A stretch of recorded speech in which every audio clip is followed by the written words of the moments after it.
Помните историю Нади Сулейман?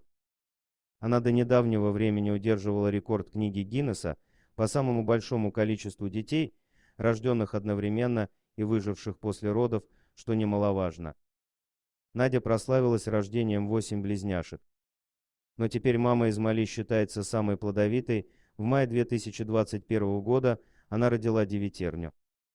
Врачи в Мали знали, что беременность многоплодная, но до последнего момента думали, что Халима вынашивает 7. Тем не менее, они не рискнули принимать роды у себя и с поддержки действующего на тот момент президента направили будущую маму в Марокко, в Касабланку. Там уже и выяснилось, что Халима ждет 4 девочки и 5 мальчиков. После родов Халима с детьми провела в Касабланке 19 месяцев под присмотром врачей. И лишь совсем недавно вернулась в Мали. Сама Халима не смогла бы родить, дети появились на свет в результате кесарево сечения. Вес малышей был маленьким, он варьировался от 500 грамм до 1 килограмма. Халима едва не умерла во время операции из-за обильной кровопотери.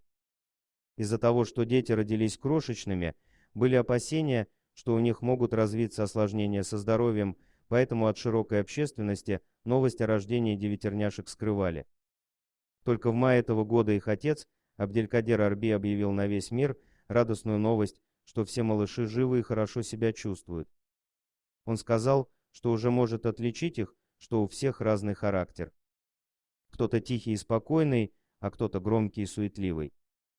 Абделькадер добавил, что младенцы стали сенсацией в Мали, где местные жители очень хотят увидеть младенцев своими глазами. Но отпустить маму с детьми сразу домой врачи не могли. Семье выделили отдельное крыло в больнице, где за ними осуществлялся круглосуточный присмотр и уход. Дети находились в инкубационных боксах. Дети Халимы в индивидуальных боксах в палате интенсивной терапии. Сегодня Халима может ухаживать за ними самостоятельно. Она рассказывает, что ей приходится выносить по 100 подгузников в день.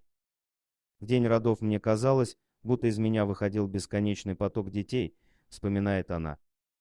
Моя сестра держала меня за руку во время операции и успокаивала, а я с каждым новым ребенком в ужасе думала лишь о том, как я буду за ними ухаживать и кто мне поможет. К счастью, Халиме помогала большая команда медперсонала из 32 человек. Через месяц после родов у нее кончилось грудное молоко, и ей пришлось переехать в отдельную палату в больнице, поскольку она была слишком слаба, чтобы присматривать за детьми. Ей давали посещать их палату 1 раз в день на 30 минут, чтобы наладить связь с малышами. Один из 9 детей с одной из закрепленных за семьей Халимы медсестер. Их 35-летний отец, который работает моряком на торговом судне, смог впервые увидеть своих 9 детей через 2 месяца после их рождения. В отличие от предыдущей рекордсменки по количеству единовременно рожденных детей, беременность Халимы была абсолютно естественной, без экстракорпорального плодотворения, как у Нади. Сказать, что Халима в Мали считается чудом, это ничего не сказать. Ее узнают на улицах, к ее дому все время идут люди. Случай Халимы занесен в книгу рекордов Гиннесса. Детям дали имена Мухаммад, Бах, Эль-Хадж, Умар, мальчики, и Адама, Хава, Фатума, Уму, Кадидия, девочки. Старшую дочь Халимы зовут Сауда. Дорогие друзья, если вам понравилось видео, поставьте лайк, а также подписывайтесь на канал, где найдете еще много интересного.